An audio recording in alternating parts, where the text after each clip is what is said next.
here we are. This is Sex Love Psychedelics, and I'm your host, Dr. Kat, bringing you psychosexual conversations that will leave you intellectually turned on and hungry for more. Okay, the last few questions I have are more in regards to safety and around the Plan C pill itself. And so the first thing that I thought about was, so for me, I have a Paragard, the IUD. And so would that factor into self-managed care around abortion? Yeah, so the recommendation is to take out the IUD before taking the pills. And the best possible resource for a question like that is the MNA hotline. MAHotline.org is staffed by wonderful medical providers who are the deepest experts on self-managed abortion in this country right now. So if you had a question like that, you could just call up MNA and say, hey, I'm thinking of taking the pills, or I plan to take the pills this Friday. I have an IUD. What do I do? And they will walk you through. Yeah. Great. I think that's really important because for, much of the population who do have IUDs, there are so many different toys, tools, practices that, they don't include the question around IUD. And so how are we putting ourselves in danger? I think needs to be a part of the conversation. The normative images of somebody who doesn't have an IUD, but there's many who do. So I do too. Yeah. And is there a specific age that you need to be in order to do self-managed abortions, or? Nope, there is no age limit in regards to the medication. Sometimes people have questions about age limits in the state that they're in and accessing abortion from a provider in their state, and that is a state-by-state thing. However, the human rights services like Aid Access do not have an age limit. They're very intentional about saying that, anyone who's old enough to get pregnant is old enough to be able to make a decision not to carry the pregnancy to term. And so that's one aspect, again, that's being sort of discussed more openly now and examined more openly now, which is good. And there also is often a question about weight limit with the pills, because Plan B does have some guidelines around weight limits, and Plan C or the abortion pills do not have weight limits either. Okay, that's good to know. And I've also seen movements to make this as an over-the-counter pill. And is this, maybe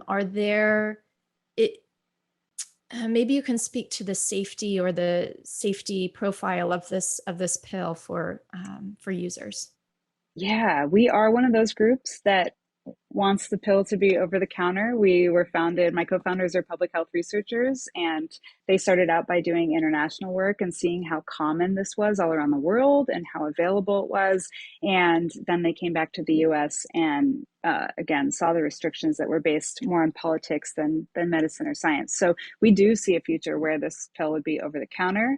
And it's going to be a long road to get there, because mainly because of the politics in this country, and then secondarily the pharmaceutical processes in this country, the FDA processes. So yes, the safety and efficacy is strong enough that the pill is recommended by public health and medical experts as should be over the counter. And the safety comparison is that it's statistically safer than Tylenol. If someone needs a sort of like grounding in the way to think about how safe is safe, so considered safer than Tylenol, considered safer than Viagra. Wow. I always appreciate comparisons to Viagra, because here you have a drug that's enhancing sexual performance, and then you compare that side by side by the abortion pills that would help someone manage the outcomes of sex, and it's totally restricted. It's totally in a different realm. And then effectiveness, it's considered 98% effective, the regimen of MIPI plus MISO. Yeah. And there's also been a conversation about miso only. Miso only is a regimen that's slightly less effective and requires a little bit different dosage and usage of the pills, but miso is much more available in this country. So Mm-hmm. right now, researchers and medical providers are asking questions around, should we be talking more about the miso only regimen if that's the only thing that someone has available, so that they know that that could be an option for them. Mm-hmm. And the only reason why it's debated, or what needs to be worked out, is that with the slightly lower effectiveness, there is a slightly higher chance that someone might need follow-up care, or need to take themselves somewhere where then they might be in a precarious situation because of the state they live in or the politics of their area, where they have a little bit more risk of being reported, or where criminalization might occur. Mm-hmm. Sure. So anyway, yeah, Yeah. that's another dimension to the conversation around these various options. Yeah. Yeah. And the process itself, is it a difficult process to take the pills? And I don't know what the process is of it itself. Yeah, the process is very straightforward. So straightforward that a lot of people have acknowledged even what's called a medication abortion in a clinic has been largely self-managed for the last decade plus, because the process is really to take the first pill, Miffy, and then go home. And 24 to 48 hours later, you let the second round of meds, the misoprostol, dissolve in your mouth and then spit it out. And so the process is pretty straightforward, and there is so much information online to guide that part Great. of the experience, or the M&A hotline can guide someone.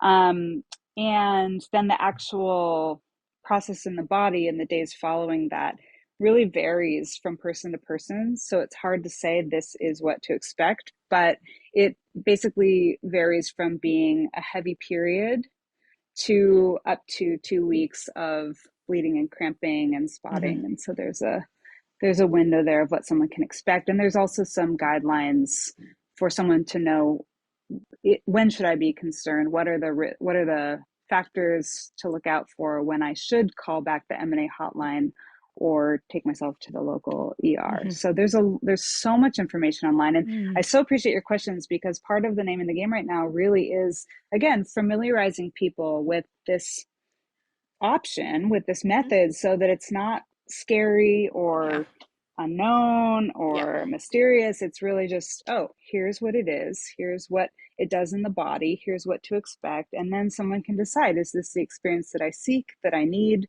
that is right for me at this moment in this home or in this relationship or whatever it is. And have the information is power right now, right? Mm-hmm. It's all Mm-hmm. about having the information. Well, that was fun. Thanks for tuning in, lovers. And if you want to experience more ecstasy and sexual liberation, head over to sexlovepsychedelics.com and learn about how you can join me for any one of my online or live events. And while you're there, grab my free guide on sex and psychedelics. Remember, this podcast is for entertainment and educational purposes only. Please contact your healthcare provider and local law before pursuing any of the products or psychedelics discussed. And one final note here. I make this show specifically for you. If you're loving the show, then be sure to leave me a review in iTunes or Spotify to let me know. Happy to be here and happy to serve. I'll see you next time on Sex Love Psychedelics.